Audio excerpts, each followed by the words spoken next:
Oi, eu sou a mãe Bárbara de Yansan e hoje no vídeo nós vamos falar sobre obsessão. Mas lembrem-se de se inscrever no canal e deixar o joinha. Eu vou explicar primeiro para vocês o termo Egum, porque muita gente usa esse termo e não sabe muito bem o que ele significa e acabam usando ele um pouco errado. Egum é o nome dado a espíritos, é a tradução direta para espírito. Uma pessoa morre, ela está no plano espiritual, ela é um Egum. Eu sou um Egum, você é um Egum. Quando você morrer, você vai se tornar um Egum, vai estar no plano espiritual. As entidades são Eguns, porque eles são espíritos. Muita gente usa o termo Egum como sendo um negócio negativo. Ah, é um Egum, então é um espírito obsessor, é um Quiumba. Não. Egum é espíritos. Espíritos, no geral, são Eguns. Quando eles entram em estado de negativação, eles se tornam quiumbas eles se tornam eguns negativados. Espíritos negativados, obsessores, certo? Se a sua casa usa o termo egum para dizer sobre espíritos que estão em estado de negativação, tudo bem, legal, não precisa questionar a seu pai, sua mãe de santo. Continua usando o termo Egum. Mas é importante explicar o que Egum realmente significa, porque tem muito terreiro que fala, Preto Velho é Egum, eu tenho uma casa de Egum. Terreiros muitas vezes que são misturados com candomblé, de umbanda que são misturados com candomblé, que usam o termo Egum. Casa de Egum para o lugar onde está assentado os pretos velhos. E daí muita gente fica confusa, achando que esses terreiros acabam falando que pretos velhos são malvados. Mas não são. É só um termo usado para dar o nome a espíritos. Então, pretos velhos são eguns, caboclos são eguns, herês são eguns. E nós seremos eguns quando nós morrermos. Não quer dizer que é um espírito mau. É só que é um espírito. Tradução literal. Egum, espírito. Quando um Egum entra em estado de negativação, ou seja, um espírito entra em estado de negativação, ele se torna, entre aspas, malvado, e ele vai se tornar um quiumba, e ele vai gerar obsessão ao encarnado. O encarnado que está sendo obsediado por um espírito negativado, um Egum negativado, ou um quiumba, tanto faz o termo usado, é tudo a mesma coisa, vai estar sofrendo obsessão. Por que eu coloco, entre aspas, o termo malvado? Nós temos esse conceito dentro de nós de bem e mal que acaba vindo do cristianismo. Então existem os espíritos bonzinhos e existirão os espíritos malvados. Existe Deus e existe o demônio. E não é bem assim que as coisas funcionam no mundo espiritual. Todos os seres vivos que rodeiam a gente são nossos irmãos. O gatinho, o cachorrinho, as plantinhas, os seres humanos, são todos espíritos irmãos aos nossos, em vários graus de evolução, mas são todos irmãos aos nossos. O Egum é um espírito, ele é nosso irmão. O Quiumba é um Egum negativado, ele é um espírito, ele também é nosso irmão. Ele está em uma situação de negativação, então ele está numa situação de fazer maldade porque ele está preso numa negativação. Daí vocês perguntam, tá, mas se ele é nosso irmão, se um obsessor que está me obsediando, ele é meu irmão, por que ele está fazendo mal para mim? É porque ele está em um estado de negativação, de dor e sofrimento e ilusão. Por isso que ele acaba fazendo mal. Tá, como assim? Ele viveu uma época, ele encarnou, ele passou por coisas, teve experiências como todos nós temos, e por algum motivo ele sofreu alguma coisa que fez com que ele ficasse preso nesse sentimento ruim. Um ódio, uma raiva, uma vingança, uma tristeza, sentimentos que são ruins. Ele não conseguiu se desapegar, esse espírito irmão não conseguiu se desapegar desse sentimento. E esse sentimento de vingança, esse sentimento de raiva, porque ele se sentiu traído ou alguma coisa assim, faz com que ele sinta sofrimento. E esse sofrimento faz com que ele entre num estado de ilusão. Porque na concepção dele, na dor daquele sofrimento, daquela experiência que ele passou negativa, ele vai acabar achando que o outro é culpado disso. Então ele vive numa ilusão que ele é o santinho da história. Quantas vezes que a gente mesmo, no nosso dia a dia, não teve um problema com alguém do nosso convívio e na nossa ignorância quis ignorar que nós tínhamos parte da culpa daquela situação negativa que aconteceu. Você foi traído, você foi enganado, você foi maltratado e aí você se coloca no lugar de coitado e a culpa é só do outro.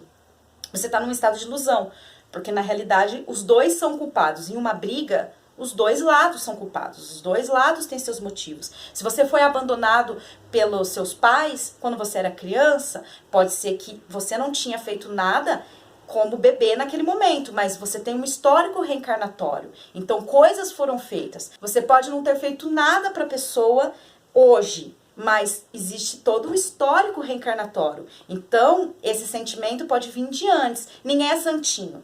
Ninguém numa briga é o coitado, ninguém é o inocente, ninguém é o carrasco, ninguém é o malvado, sem motivo da história.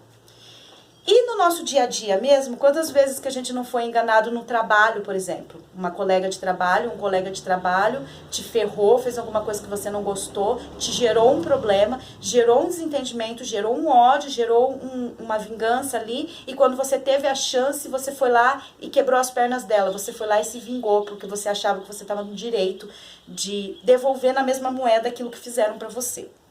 Isso acontece comigo, acontece com todo mundo. Todo mundo passa por isso. E isso é uma situação de negativação. Quando acontece um problema, uma coisa que gera uma dor, um machucado dentro da gente, em vez da gente aprender a fechar esse machucado e perdoar, a gente vai lá e machuca o outro. O obsessor, o quiumba, o espírito em negativação, o nosso irmão negativado, está na mesma situação.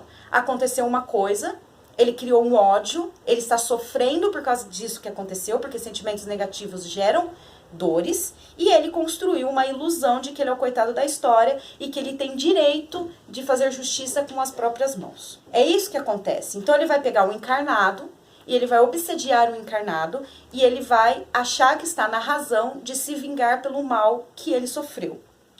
90% dos obsessores funcionam assim.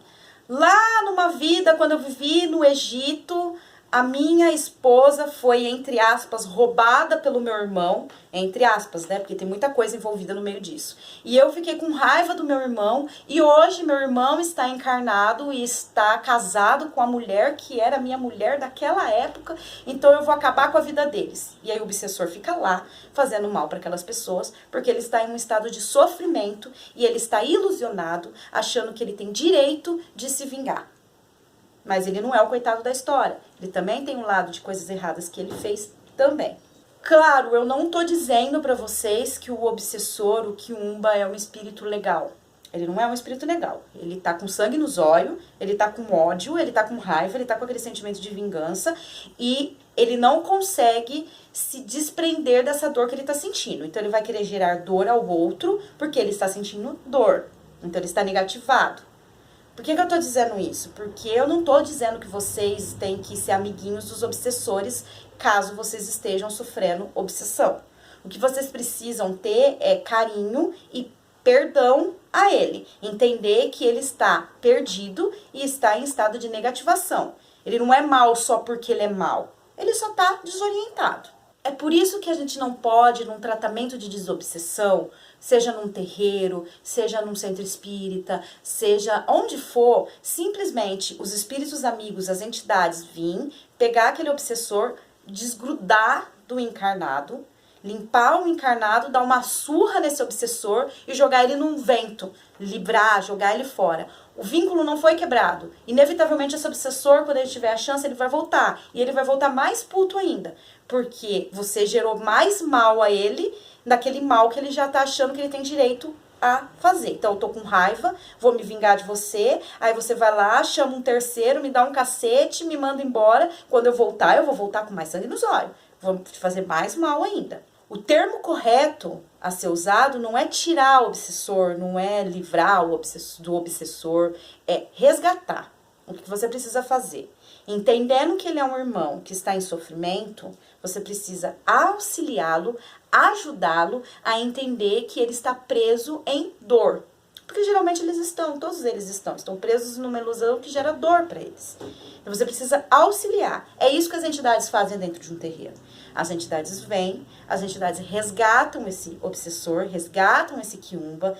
O Exu vem, desmancha os vínculos, desmancha a magia que prende eles. Os pretos velhos vêm, acalentam, os caboclos curam as dores. E os espíritos amigos, geralmente são aqueles que trabalham no kardecismo, vão dar a doutrina para eles. Então eles vão entender o que está acontecendo com eles, vai ser mostrado para eles que eles estão machucados, que eles estão com dor, que eles estão presos num ciclo vicioso. Eles vão entender, geralmente eles entendem, vão perdoar, vão se limpar e vão seguir o caminho deles, voltar para o ciclo de encarnação, ir para os espaços de doutrina, de aprendizado que eles precisam receber no mundo espiritual. Esse que é o processo certo. Fazer o que geralmente as igrejas evangélicas fazem. Faz o quiumba cair ali numa pessoa que está ali na igreja. Pega a Bíblia, soca a Bíblia na cabeça dele, xinga, amaldiçoa, amarra em nome de Jesus, tira a pessoa e joga da porta da igreja para fora. Jesus não está lá fora pegando ele e levando ele para onde ele tem que ir. Ele vai ficar ali na porta da igreja só esperando a pessoa sair. Claro, hoje em dia, em igrejas evangélicas que são legais, porque existem igrejas evangélicas que são legais, nem todo evangélico é odioso, nem todo evangélico é preconceituoso, tem muitos evangélicos que fazem sim o seu papel de auxiliar o próximo. Existe toda uma equipe espiritual que fica do lado de fora da igreja.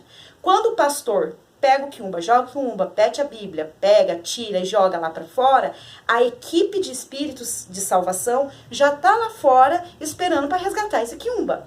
Indiferente se tá falando em nome de Oxalá, em nome de Krishna, em nome de Jesus. Se for um lugar que tá fazendo o bem, espíritos bons vão estar lá fora para resgatar esses espíritos em sofrimento.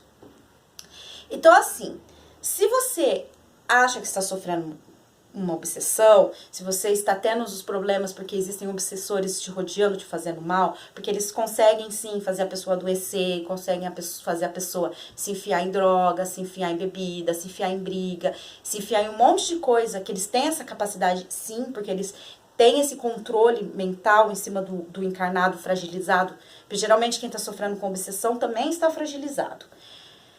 Procure um espaço religioso para te ajudar. Eu, como mãe de santo de Umbanda, vou indicar vocês irem num terreiro legal. Procura um terreiro de Umbanda, porque quem está preparado para tratar esses espíritos, resgatá-los, são as entidades dentro de um terreiro de Umbanda. Você sozinho não vai se desobsediar. Desobsediar. Você não vai conseguir, não existe banho, não existe oração, não existe roupa, não existe entrega que vai tirar o obsessor de você, porque esse vínculo é muito forte, é muito longo, e você tomar um banho de ervas não vai fazer ele entender que ele tem que te perdoar. Você fazer uma entrega na encruza não vai fazer ele entender que ele está em sofrimento. Então você precisa de uma ajuda mais, digamos assim, psicológica, que é para isso que as entidades servem. Então, vá até um terreiro, procure pessoas especializadas, que são as entidades de Umbanda. Essas entidades vão resgatar esse irmão em dor, vão auxiliar esse irmão em sofrimento, vão limpar ele, vão tratar ele, vão encaminhar ele e vão fazer o que tem que ser feito. Aí você vai parar de ser obsediado. Mas claro, gente, se você é uma pessoa que faz mal para os outros o tempo todo, você tá abrindo vínculos com mais obsessores por aí. Então, se você é uma pessoa boa que só faz o bem, e você tem um obsessor reencarnatório, um espírito que está lá do seu lado por mal que você fez em outras vidas, ele vai ser resgatado pelo terreiro. Mas se você é uma pessoa que acaba fazendo mal para todo mundo o tempo todo, digamos que você é um obsessor encarnado, todo mundo o tempo todo só te faz mal e você só quer quebrar as pernas, você só quer se vingar, você vai juntar cada vez mais obsessores para cima de você, porque a gangue anda junto. Se você é um obsessor, você vai ter obsessores andando ali junto, porque, né, diga quem tu andas que te direi quem és. Então, fez maldade, vai ter gente maldosa do seu lado. E você não faz a maldade por culpa deles. Você faz a maldade porque você quer. Eles só aproveitam isso pra ficar ali do seu ladinho, porque a energiazinha ali, ó, é bem gostosinha pra eles ficarem do lado. Então, mudem suas atitudes, aprendam a perdoar, aprendam a amar o próximo, aprendam a amar o seu irmão obsessor, aprendam a amar todo mundo. Até se uma pessoa te fez uma magia negra, você tem que amar essa pessoa. Porque quanto mais ódio você gerar, mais vínculo negativado você vai criar. E daí não adianta nada. Então amem seus irmãos negativados, que só estão esperando o momento de ser resgatados. Porque todo mundo tem uma segunda chance, inclusive eles. E é isso. Axé.